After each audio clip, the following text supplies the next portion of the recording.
Now it's correct. Funny enough, I wanted to make things fast and then I had to go back and repeat everything from the beginning. That's the way it is sometimes. So yeah, for those that still don't know me, my name is Hightech, and on these live streams I talk about what just happened today in the cryptocurrency market, what I think about it regarding 11 years of my experience. I say what Hightech meme coin is, explain it briefly, and yeah. So Jesus is king, and let's go. Let's start. A brief look if everything is set well, but yeah, apparently it is. So yeah, two things have happened from since the last time I was live streaming. Oh, and let me check the sound as well. Look if everything is okay. Everything is okay. So two things have happened since I live streamed last time, like several hours ago. One of them being stimulus checks in US. Donald Trump, let's say, finally gave a little bit of more details about when those are going to come to U.S. citizens, and apparently it's going to be around midterm elections. So yeah, highly likely second half of 2026, which is not a perfect scenario, but to be honest, it can turn out to still be good enough. Why? Because generally speaking, markets try to predict what's about to happen uh, with uh, with 6 months, um, let's say, um, 6 months prior, at least 6 months prior, right? 6 to 12 months. This is usually what the markets are aiming at. So like if now we are in second half of November, so once the market, let's say, thinks it has enough of clarity in that regard, we could start to see some sort of a reaction towards it. That is definitely possible. But of course, we'll have to wait and see, right? I mean, it is also possible we will see no reaction now, and until second half of next year. But let's say, judging by what history has shown so far, rather we will see something, some kind of an action in global finance before that time. And it makes a perfect sense because if for example they pump the market right now, later there will be a liquidity to hunt those hefty prices over to retailers, right? Like literally to take their money away from them. Like shortly after they receive it, take it away from them. Use that liquidity, you know, that is ready to be taken. That would make sense. That would make sense, but it's not like at every given moment in time what we see in global finance makes sense. At least not not by judging by appearances.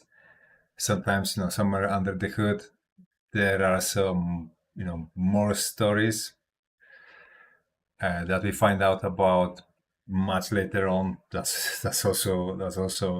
also could be a possibility. It will play out somewhat that way.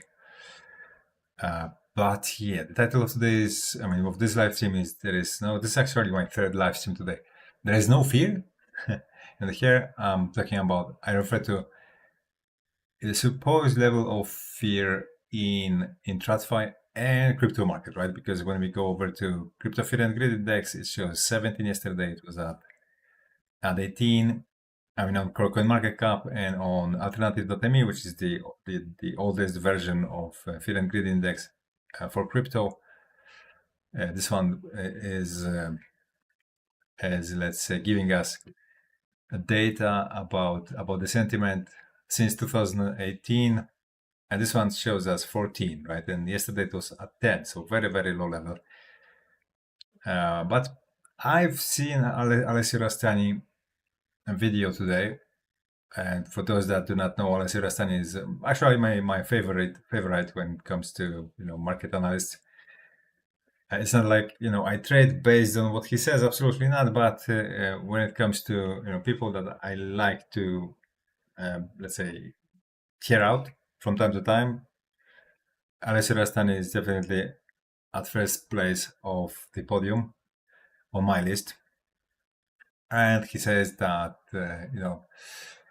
judging by the comments under his videos, he thinks the market is not really at high level. He talks about TradFi, so S&P, the stock market, and so on. So he says that he doesn't really see that high level of fear everyone is talking about, and that contradicts a little bit what I see. I mean, not to a great extent, but slightly, because I've got my own Telegram groups where we discuss things, and right now I definitely see majority is bearish. Vast majority is bearish. But when I go over, for example, to X and then I read the comments, I'm not so sure anymore because one guy is saying that he buys the dips. Another one says that he lost a lot of money and asks what to do with his life. So it's kind of split. But what makes things much more difficult to estimate here is, of course, a huge participation of AI right now in all of social media. Me myself, I use AI for social media management, so sometimes at first sight is very difficult to tell which profile is run by AI, which is not, because if it's done well, then unless you engage in a little bit more elaborated conversation, you will not be actually able to realize that just with one comment as a sample material. So I'm not really sure how much of that is AI. I'll have to write a script for my local LLMs to investigate it, so it's fully automated, and then let's say tell them to check like 1,000 responses to posts of other crypto figures, and then maybe I get a little bit more accurate data. But yeah, I asked Grok to, where is it? Here it is. No, where it was? I closed it. I closed it. Okay, hold a second, guys. Allow me to bring it back. I actually asked Grok to judge the sentiment for me. I told him to make his own criteria for Fear and Greed Index, Crypto Fear and Greed Index. Where is it? There it is. And yeah, let me show it to you. Here it is. So see, I asked him to create his own Crypto Fear and Greed Index, evaluate only responses under posts. Because why like that? Because people are posting a lot about how Fear and Greed Index is doing, and that can skew the thinking of this LLM. And check whether they indicate an optimistic attitude or pessimistic attitude. Extract the average from this and present it on a scale from 1 to 100, where 0 is maximum fear and 100 is the maximum comfort. So basically, he came up with overall average 72, which is actually quite high. So that would indicate there is no fear in the market, right? The market is not really fearful, even though here or on CMC Crypto Fear and Greed Index, we are in extreme fear, and same is on alternative.me. So what you should believe? that's a difficult question here.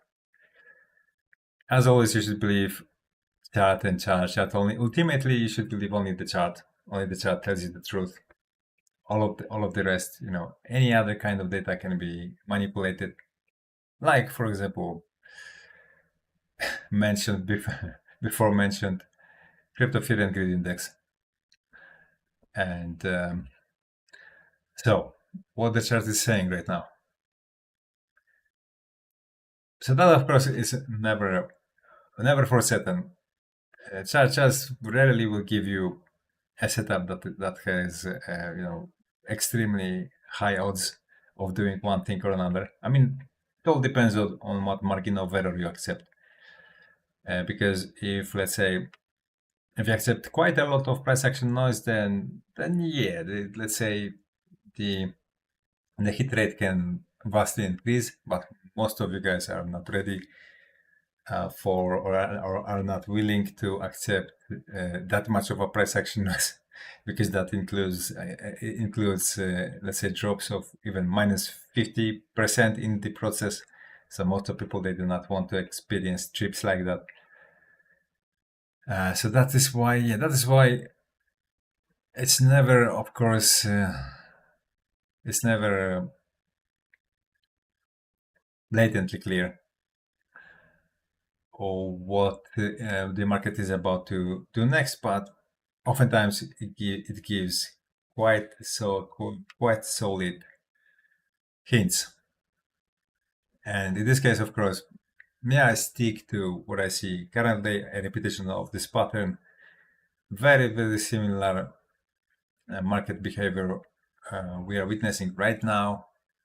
So, everyone is thinking, I mean, should be thinking about selling. I mean, there is definitely a solid group trying to buy this dip, because, when we go over to the CoinGlass, we see that the liquidations levels are quite high. Actually, literally a couple of hours ago, it was approaching $500 million. So people are betting on price going higher from these levels. Some are buying the dip. I know Michael Saylor has bought Bitcoin today, but the price still went lower. Why? Probably because of market makers. Because whenever they see on derivatives market, people are betting for the price going up, so they open opposite bet and they dump the price. So they win the bet, right? Futures market is just a betting market. If you haven't known about it, that's why you should never be trading futures market, because I mean, it's rigged beyond belief if you actually properly investigate it.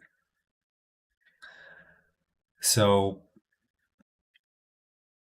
it depends on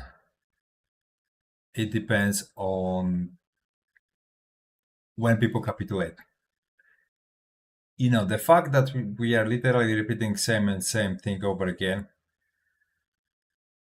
on one side, it tells us that statistically at some point it will result in a correction. It hasn't resulted in a huge breakdown yet, but at some point it will. So this arguably is fifth instance of it. If S&P 500 is about to correct, like as Alessio Rastani says, that it could experience a correction of double digits, then probably it will drag down Bitcoin too, because Bitcoin, since we've got Bitcoin spot ETFs, is definitely more correlated to S&P 500, and especially it's extremely faithful to S&P correlation. Whenever S&P is correcting, then there is like we are one, and there is no any separation that you can make. It goes other way around when S&P pumps, then Bitcoin usually, I mean, this year especially, usually completely ignores it, pretends like nothing really happened at S&P's side. So yeah, I would rather say it will hugely depend on how much more people is betting on price rebounding from here. We'll have to wait for bulls capitulation. Once the bulls capitulate, it will inverse, right? It will revert, which is very contra intuitive, but that's the way it is, because when bulls capitulate, they will flip into shorting. They'll convert into bears, flip into shorting. So now, because there is still highly likely, there is still hefty amount of bulls on futures market. When they flip bearish, they will start to create liquidity sitting above the price, and that will give the market makers high incentive to actually pump the price. So again, they will bet the opposite of what the majority of the market is betting on, and they will pump the price to win the bet. It's simple as that, right?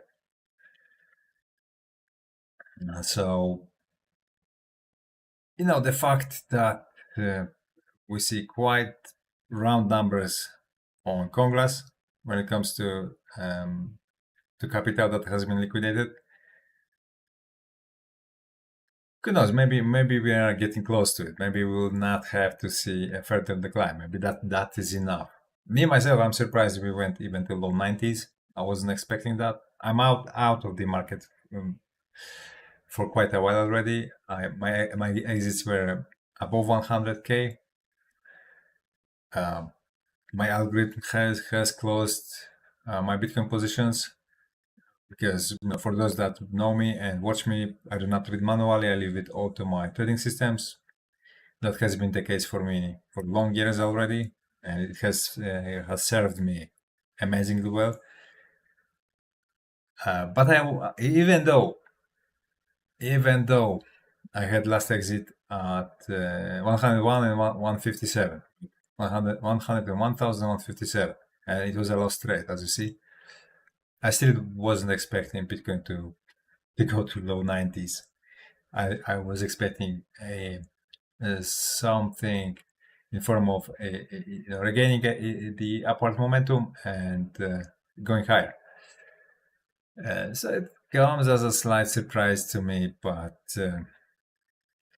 yeah, even if it goes minus 50% from here, I will not suffer it anymore.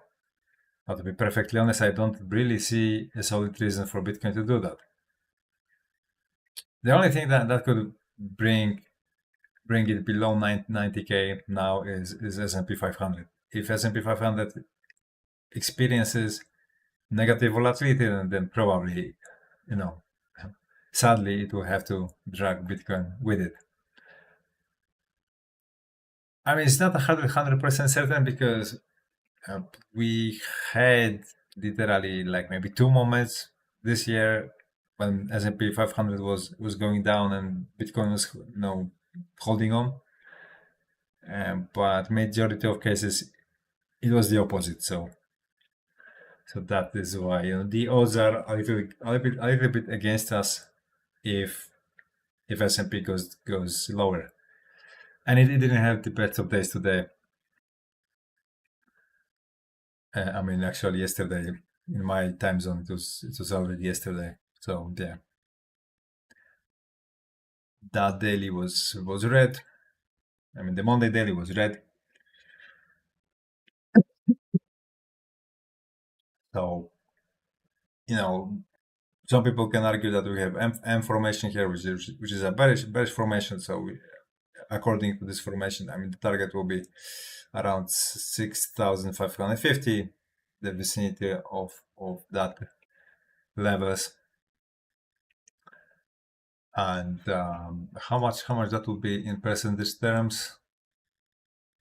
Just 2%. So definitely That definitely does not come close to what Alessio Rastani is afraid of, or is speculating. Maybe not afraid, but he's speculating about a pullback of that size. Okay, let's see from the very top to, I don't know, 11%. Let's say, let's give it 11%. That would be a solid retracement, very very solid retracement. Low 6,000s. And and every once in a while, as you see, we have a solid pullback on this chart. So we haven't seen one in a longer while. So that's why I do not neglect that possibility. Absolutely not. My question is how altcoins are going to react to it. But since we are resting on a very solid zone of support, which I'm talking about on every single live stream, I rather expect some sort of a solid reaction rally after multiple sell-offs we've seen so far. Mainly to name the one that happened on October 10th, which was the biggest sell-off in the altcoin market ever by a far margin. So that must give us at some point a reaction rally, which in my humble opinion, that reaction rally will probably be strong enough to give us cycle high. So a rally that will exceed this high here from 2024. Yeah, it was December 2024. The biggest surprise to me would be if we were to fall down to 195 and then stay there and show some troubles with holding that level. If that level flips from support into a resistance, that is definitely a moment when I raise my eyebrows. But I don't think that's likely. I don't think that's likely. I mean, let's say long term, that will be a very good thing to me because I'm pretty much out of the altcoin market, the Bitcoin market at this point. So after, I mean, that literally means it has to go down to the vicinity of levels that we saw in 2022, 2023. So that will be a very, very brutal reduction from here. Minus 50? Yeah, I'll assume even beyond minus 50%.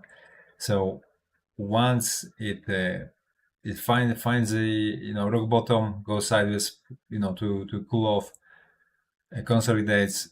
Once we start to pump from those levels, that will be epic. If that happens, that will be absolutely epic. But I think it's a little bit too much to ask, to be honest. I don't think it's reasonable to expect that. If it happens, it happens. I will not complain because the money I make, shortly after will be really, really something to boast about. But if not, I think it will still deliver quite nice opportunities. So yeah, okay, guys, share, like, and subscribe if you haven't done so, and don't forget about Hightech. Hightech is the only project I promote here. Is my meme coin, and because I do not talk about any other project on any of my social media, it translates to kind of my stock market of my social media, of this YouTube channel, of my other YouTube channel, which is like 5 times larger than this, 6 times larger than this. So it's literally an investment gateway to my YouTube channels and to my X. So if you like the idea, throw something at it. You'll find a link in the live chat to where to find it. You will find a link to a tutorial description section of this live stream, and yeah, I think it's a kind of interesting approach to a meme coin I'm offering here. So Yeah. Thank you guys for your time, and I see you sometime soon. Cheers.